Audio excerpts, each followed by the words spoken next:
Ang masa lamang, ang siyang tunay na bayani. Ang masa lamang, ang siyang tagapaglikha.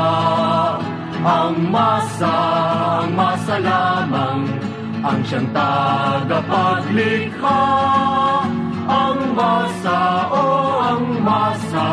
tagapaglikha ng kasaysayan. Mandatory conference ng Department of Labor ng Office of the Secretary dahil ito yung ipinal nating motion para sa implementation ng desisyon ng Supreme Court with finality. Ngayon, kahapon nag-file ang management ng urgent ex parte motion for cancellation of conference. Pinapakansela nila yung patawag na konferensya ng Department of Labor. Ang dahilan, meron silang 3 punto kung bakit o 4 na punto kung bakit daw di umano hindi dapat magkaroon ng konferensya o negosasyon. Una, sinabi nila noong May 14 nakatanggap yung undersigned, yung Nograles de la Rosa Law Office ng kopya ng ating notice of hearing galing sa Office of the Secretary.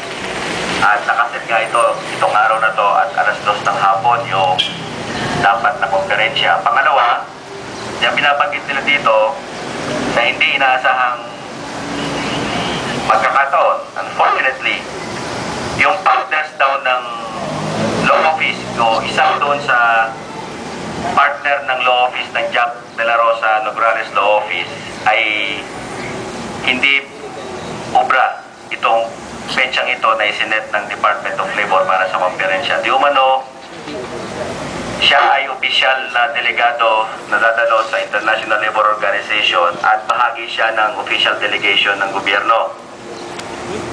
At ngayon ay yung official delegation na yon ay International Labor Organization General Assembly na isasagawa sa Geneva, Switzerland. So, ganun kahusay ang gobyerno. Yung numero 1, yung Tiger, yung Union Buster, ay opisyal pang delegado ng gobyerno para tumano sa International Labor Organization sa Switzerland. Pangatlo, itong umaga daw na ito, yun nga, nag-file daw ang management ng manifestation and motion na sa halip na humarap sa negosasyon o konferensya, mas ang gustong mangyari ng management ay magsumiti na lamang ng position paper tayo at saka ang management.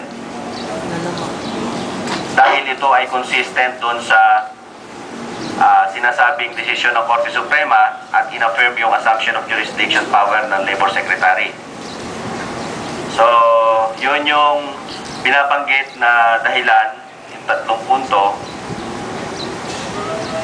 Yung pang-4,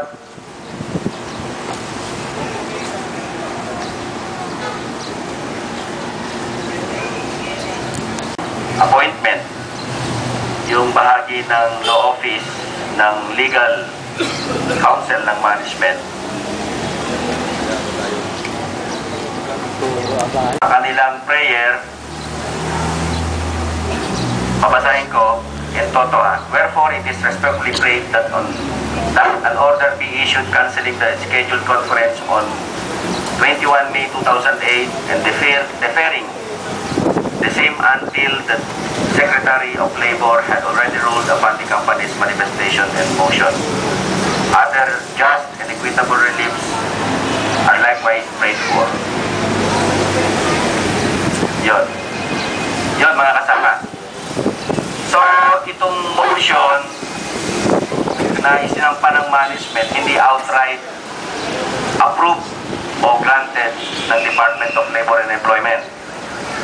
Di pag-aaralan din niya ng Department of Labor and Employment kung ano yung magiging tugon nila doon sa gustong mangyari ng management na sa halip na pumarap ang management base sa naging desisyon ng Supreme Court na back to negotiation ng union, UFE at saka ang Nestle management at pag-usapan yung retirement. Sa halip na pumarap ang management, ang gusto nilang mangyari bukod doon sa mga kularete doon sa kanilang final na motion ay mag-submit ng position paper. So, ang plano natin, banggit ni Atty. Meng, sa Monday, magpa-file tayo ng contention o ating argumento doon sa isinampang motion ng management na sa halip na negosasyon o konferensya ay filing ng position paper. So, malinaw mga kasama,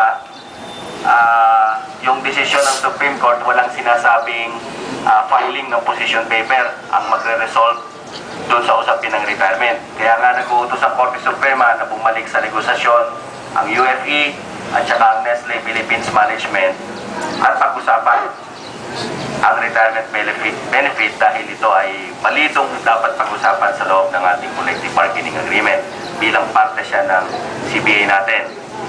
So ngayon mga kasama, ang malinaw at dapat natin gawin, alam natin at sariwa sa karanasan natin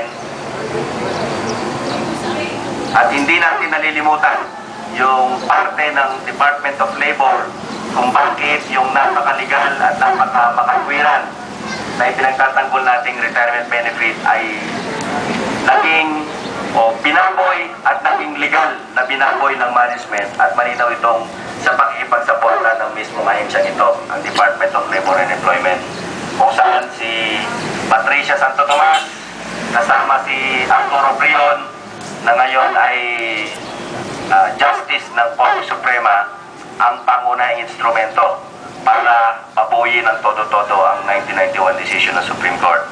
Kaya ang magiging programa natin ngayon, araw na ito, ay kalampagin ng Department of Labor and Employment para maging consistent sila kung ano yung talagang desisyon ng Korte Suprema at iparamdam natin sa departamentong ito na kailangang umakto sila kahit alam natin na napakalayo ng puso at damdamin ng departamentong ito para sa kapakanan ng mga manggagawa.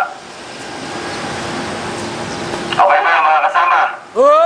Ibig sabihin pati, mas i-justify batay sa ating mga karanasan at ginagawang akto ng management at Department of Labor yung plano nating muling barikadahan ng ang dalawang gate ng Nestle at totally paralisa ang produksyon sa Nestle Cabuyao. Kaya